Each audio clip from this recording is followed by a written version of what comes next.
Hello everybody, welcome back to our channel. In today's video, we're going to be talking about a topic that is of great importance for all of you guys out there that are in the process of starting a business, or you've already started your small business and you are now finding yourself a little bit overwhelmed, perhaps in need of some assistance or some resources that can actually help you in everything that comes with running a business. For a lot of people that are in the process of getting started, you might now be realizing that running a business, whether it is a home care agency, a healthcare staffing agency, or any other sort of business, requires a lot of work and there are a lot of moving parts. And us at Passive Workforce, we really believe and leverage virtual assistants to make sure that things are actually running smoothly all the time for our organization.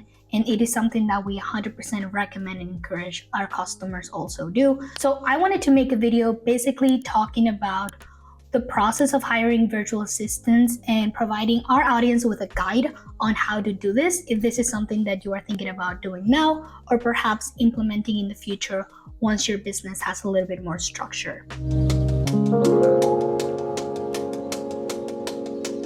Perfect. So having said that, I think we're ready to get started.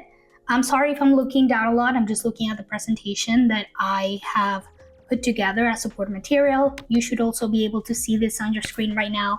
And feel free to come back to any of the slides or any of these pages whenever any questions arise. So, your guide to hiring virtual assistants.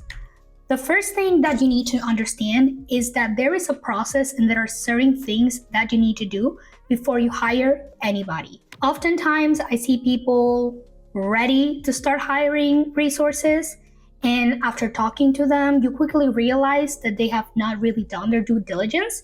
And a lot of the times it's just because of the lack of an understanding of what is needed and what is expected of them as future supervisors to have in place before they hire anybody.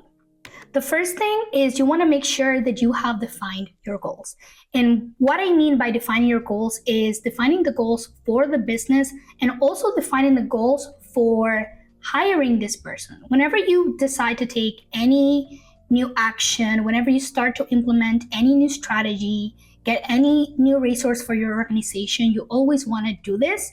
And this should definitely not be the exception. So if you've started to think about hiring perhaps somebody to help you with the management of the business, right? That is a very vague goal and that is a very vague idea of what you'd like. So you really want to take the time to sit down and better explain what is the goal in you doing that. Is it that you want to hire somebody to help you with business development, to get more patients for your home care agency? If so, what is the expected output? And think about what are the things that will need to actually be done for that goal to be reached, and how this person that you're going to be hiring is going to be of support during that process. The next thing that you want to do is analyze your workload. This is super important because a lot of the times whenever you're hiring somebody for the first time, you may not even realize how much work you're actually handing them. That can be a lot. It can be way too little, and then they have a lot of downtime. So before you decide to hire anybody, you want to take the time to, after you've looked at the goals and established those goals, actually figure out what the workload of this person would look like based on what you're currently trying to assign to them and what you're currently doing.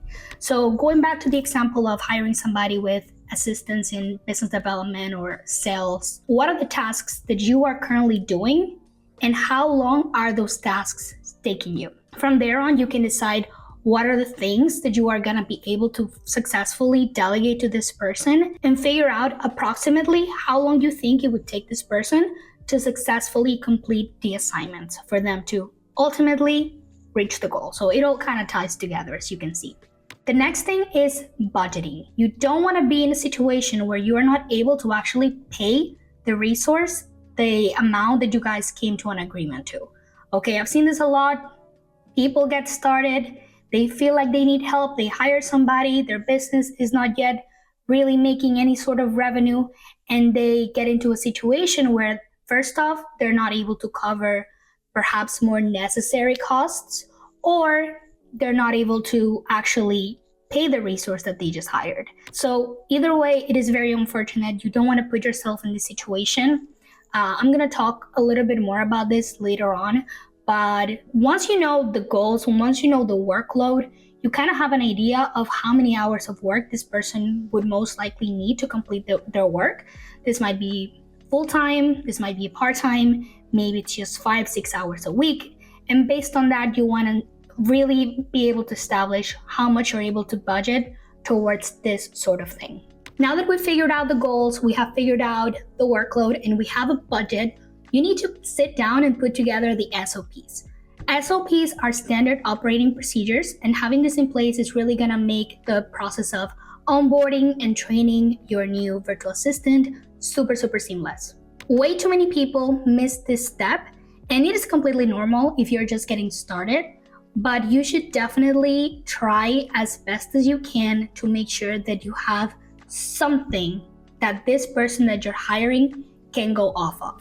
So if you are going to be hiring somebody to help you with the recruitment for your agency, right, and you've been doing recruitment yourself, you definitely know what are the processes, what are the tools, and what are the different assignments, and basically what it takes for that person to complete their job. You don't just want to leave it at, oh, this person needs to go ahead and post jobs and that will get me leads or that will get me applicants. No, that is not good enough.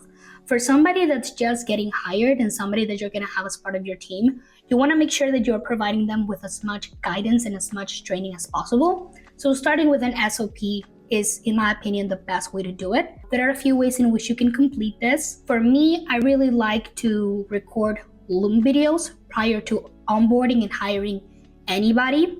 And after I have taken the time to analyze the workload, analyze what it is that they're going to be doing, I will film a video that will basically answer to every question that I know they might have once they get started. So for you, if you're hiring somebody to help with recruitment, this might be how to post a job, how to set a budget for a job, how to screen candidates or how to screen resumes that are being received. All of those different things you need to document somehow. Again, I was just mentioning, for me, I really like using Loom because I think it is a very simple way to do it. But you may also decide to write it down in a document or use different platforms. Like I know there's one called Tango out there that from a video recording creates the SOP for you. Those are all things that you can try to utilize that will actually help you complete the SOP portion of things before you hire anybody.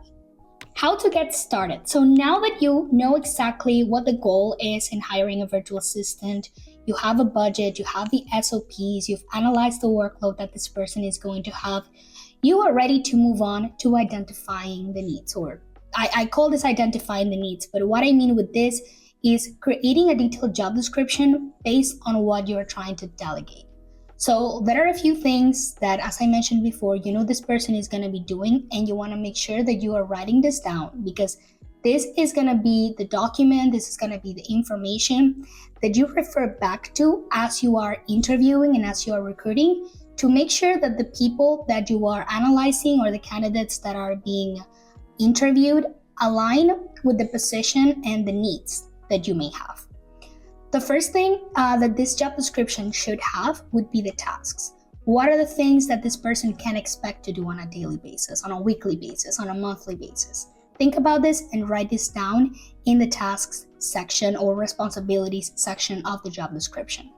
Now that you have your tasks, you want to make sure that your job description is completed by adding the skills required for the job, the qualifications, and also the soft skills. Having all of these things together is really going to make the process a lot simpler when you're actually interviewing, when you're actually screening through profiles, because now you fully understand what it is and what it takes for you to find the ideal candidate. I know this might seem quite obvious to some people, but trust and believe, I've seen many people with small businesses start interviewing and they have no idea what are the actual things that they want this person to have.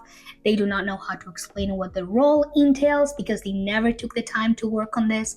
And it is absolutely essential if you want to do a good job and you want to find the right person. Now that you have done this, you're ready to start searching for candidates.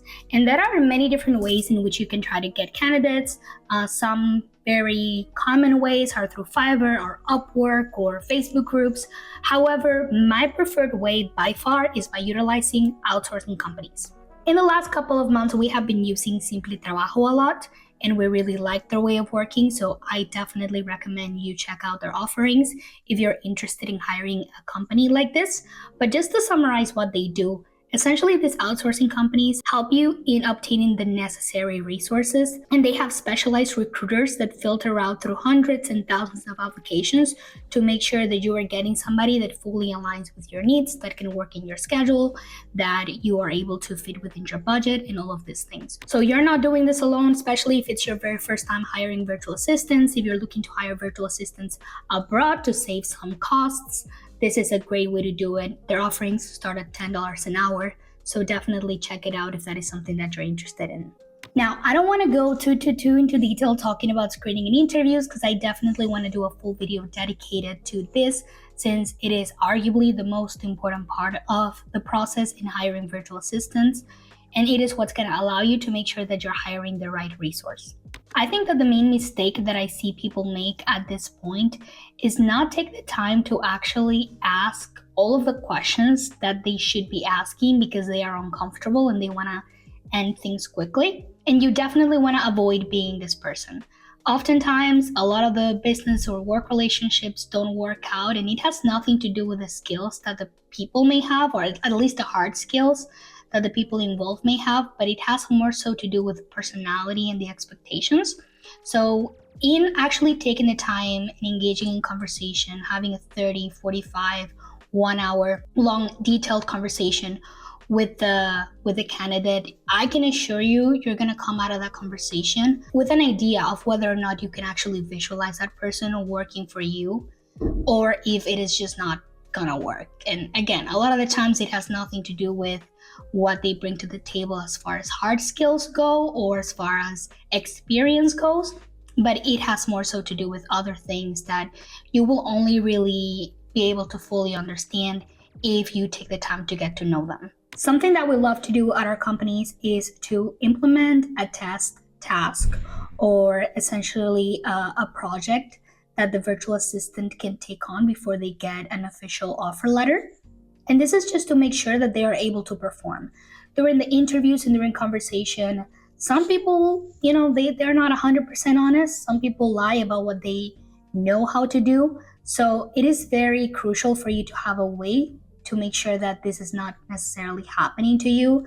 Like if for example, it is very important for you to have a virtual assistant that knows how to utilize a certain CRM. You want to try to build a task that goes in accordance to that you can that you can have them go through before you hire them, and that sort of thing. So this can look a few different ways. I can make a whole video about this if you would like, but in a nutshell, it is basically a project or a task that you give the candidates in advance before they get hired, that will allow you to actually see if they perform and to back what they said during the interview.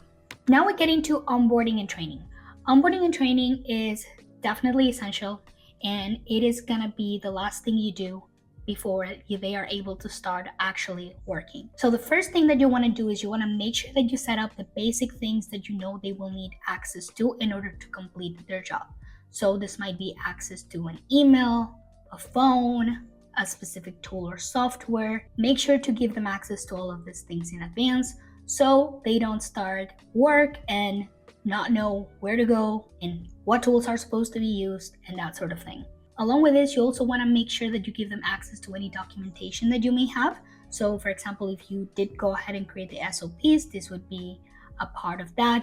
And also set up the communication expectations and channels. For us, whenever we get anybody started, I like to make sure that we implement a system where I know that at least for the very first month, I am meeting with them very frequently, just to make sure that I'm there in case any questions need to be answered or to transfer any knowledge. So this is something that you may want to do.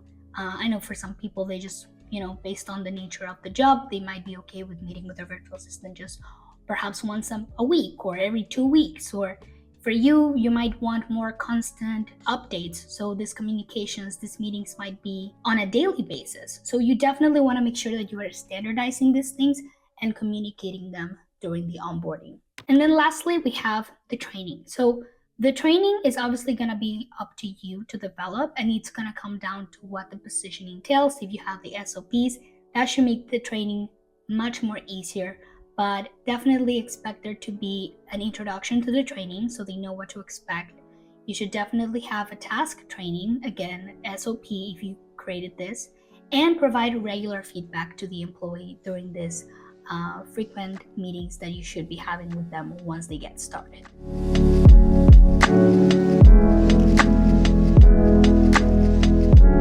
That brings us to the very end of the video. In recording this, I really noticed that there are so many things that go into hiring virtual assistants, and I would like to perhaps make a series about that here in the channel if that is something that you're interested in. In the meantime, if you have any questions, if anything was not clear, feel free to let us know in the comment section down below, and subscribe to the channel if you enjoyed this type of content.